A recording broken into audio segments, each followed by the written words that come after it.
아침에 나로 주의 인자한 말씀을 듣게 하소서. 성도 여러분 안녕하세요. 금요일입니다.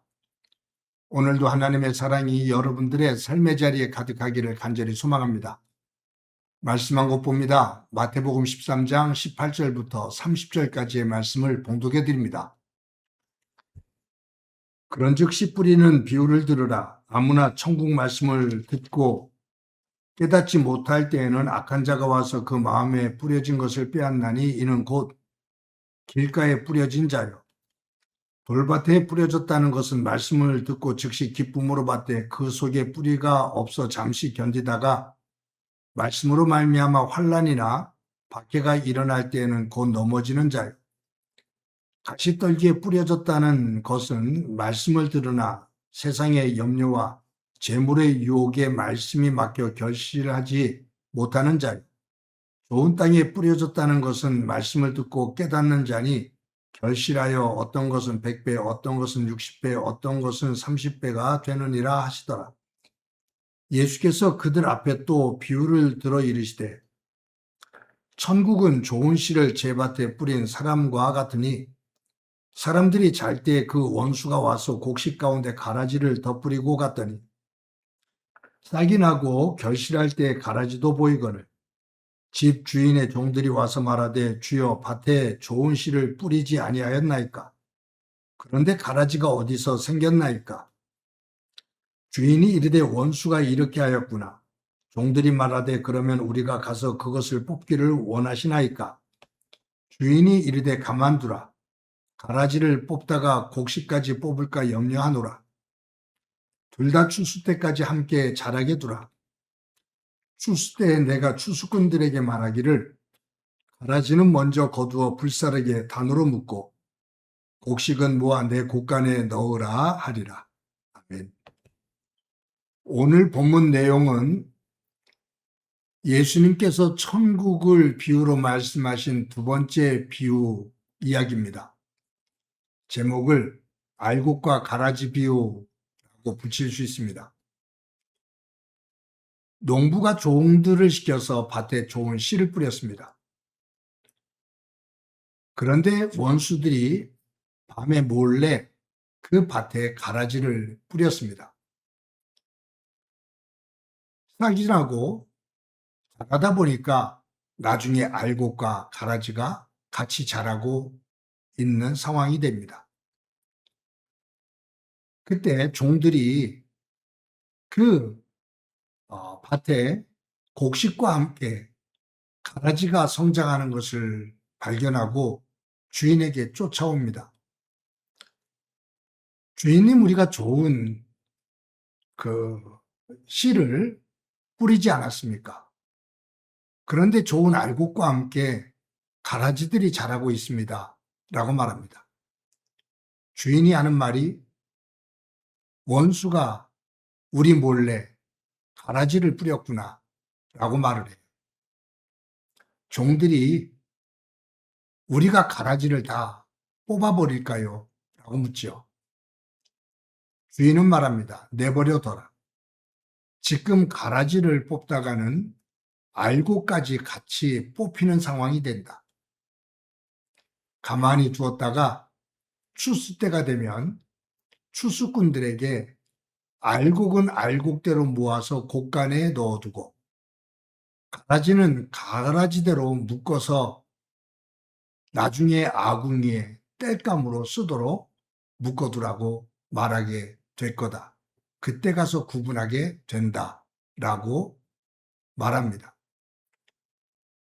여러분, 여기에서 예수님께서 이 알곡과 가라지 비유를 들어 말씀하시는 것은 하나님의 말씀을 듣고 말씀에 순종하는 이들이 있다. 그 말씀 안에서 천국을 소망하며 믿음의 삶을 사는 사람들이 있다. 그런데 그 안에는 거짓 선지자들이 들어와서 하나님의 말씀을 왜곡시키고 그릇된 길로 인도하는 거짓 선지자들과 거짓의 말씀이 있다. 그런데 처음에는 무엇이 옳고 무엇이 그른지, 무엇이 하나님의 말씀이고 무엇이 거짓 선지자의 말인지 구분하기가 어렵다. 나중에 열매를 보면 그것이 참 믿음인지 거짓 믿음인지 드러나게 될 텐데, 마지막 때에 참 믿음은 참 믿음대로, 거짓 믿음은 거짓 믿음대로 구분하게 된다. 참 믿음은, 참 믿음의 사람은 하나님께서 약속하신 천국으로 들어가고, 거짓 믿음은 하나님께서 묶어서 지옥에 던져지게 된다라는 말씀이죠. 여러분, 오늘 본문을 묵상하면서 두 가지를 한번 생각해 보면, 첫 번째는 뭐냐면 여기에 25절에 그렇게 시작하죠. 사람들이 자할 때에 그 원수가 와서 곡식 가운데 가라지를 덧뿌리고 갔더니, 여기 사람들이 잘 때에 원수들이 와서 좋은 씨를 뿌린 그 후에 가라지를 또 덧뿌리고 갔다.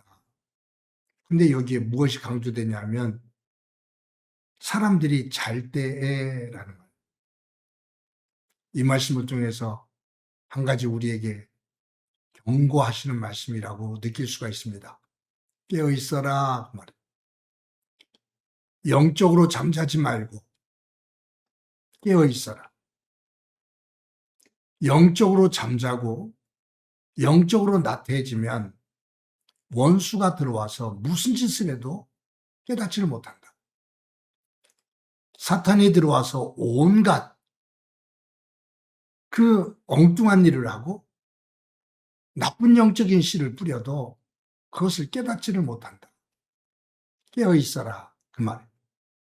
그래서 성경에 보면 깨어 있어라, 깨어 근신하라, 깨어 기도하라, 깨라, 깨어 있으라라고 계속해서 강조합니다. 영적으로 맑은 영을 가지고 있어라 그 말이에요. 악한 영이 함부로 들어올 수 없도록 깨어 있어야 된다. 저와 여러분이 이 혼탁한 시대를 살면서 하나님의 말씀을 중심으로 맑은 영을 가지고 분별할 줄 아는 그 믿음을 가지고 살아갈 수 있기를 간절히 소망합니다. 정신 바짝 차리고 믿음 생활 합시다. 두 번째가 있습니다. 여기서 강조하는 것은 뭐냐 하면 마지막 날에 심판이 있다 그 말이에요. 사람들은 그 마지막이 언제 올지도 모른다. 오지도 않는다. 현재가 중요하다. 지금만 누리면 돼. 라고 말을 합니다. 그런데 하나님은 분명하게 말씀하십니다. 아니, 분명히 심판날이 있다라는 말이에요. 가장 가까이는 내 죽음이, 각자 우리의 죽음이 심판날이고 그 시간은 예수 그리스도의 재림과 하나님 나라와 연결됩니다. 왜냐하면 하나님의 시간은 천년이 하루 같고 하루가 천년 같습니다. 우리의 죽음의 순간, 그것은 곧 심판날이고 그것은 하나님 나라와 지옥의 순간입니다. 그날이 분명히 있다 그 말이에요. 사랑하는 성도 여러분, 여기에서 마지막 날 무엇이 알곡이고 무엇이 가라진지 구분이 잘 안 되는 때가 있다가 어느 때가 되어지면 알곡은 알곡으로 가라지는 가라지로 구분때가 되는 때가 있다. 참 믿음과 거짓 믿음이 분명히 구분되어지는 때가 있다. 하나님을 사랑하는 믿음의 사람과 세상을 사랑하는 사람의 그 믿음의 모습이 분명히 드러나는 때가 있다. 그 하나님의 심판날이 되어지면 하나님 앞에서 다 드러나게 되는데 그날을 꼭 기억하고 깨어 하나님의 백성답게 살아가라라는 말씀입니다. 즉 하나님 나라를 믿을진대, 하나님의 마지막 심판을 믿을진대, 하나님 나라와 지옥이 있음을 믿을진대, 하나님의 나라를 소망하는 하나님 백성답게 살아가라, 그 말이에요. 오늘도 저와 여러분이 하루를 살아갑니다. 영적으로 깨어있는 삶이 되기를 소망합니다. 분명 하나님의 심판이 있음을 믿고 오늘도 알곡과 같은 믿음의 길을 걸어가고 그 위에 하나님의 은혜가 가득하기를 간절히 소망합니다. 한번 기도합니다. 하나님 감사합니다. 이렇게 어지럽고 옳고 그른 것, 참과 거짓을 분별하기가 힘든 혼탁한 시대를 살아가는데 저희들 영적으로 깨어 맑은 영을 가지고 하나님 말씀을 기준으로 해서 우리의 삶의 자리를 세워갈 수 있도록 은총 베풀어 주옵소서. 무엇보다 마지막 순간 하나님의 심판이 있음을 분명히 믿고 하나님 나라가 있음을 분명히 믿고 그 천국을 바라는 주의 백성답게 오늘도 살아갈 수 있도록 은총 베풀어 주옵소서. 함께해 주시리라 믿고 예수님의 이름으로 기도드립니다. 아멘.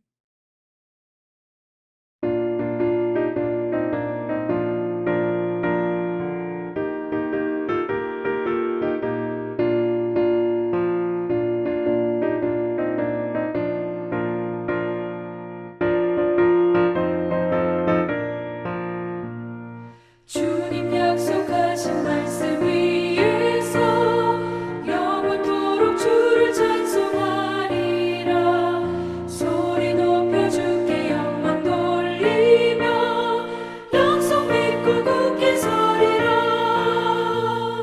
굳게 서리 영원하신 말씀 위에 굳게 서리. 말씀 위에 그 말씀 위에 굳게 서리라.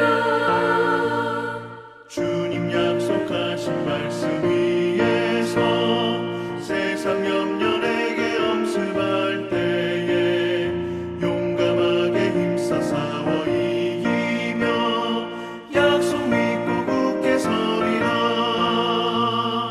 굳게 서리 영원하신 말씀 위에 굳게 서리. 말씀 위에 서리 그 말씀 위에 굳게 서리라.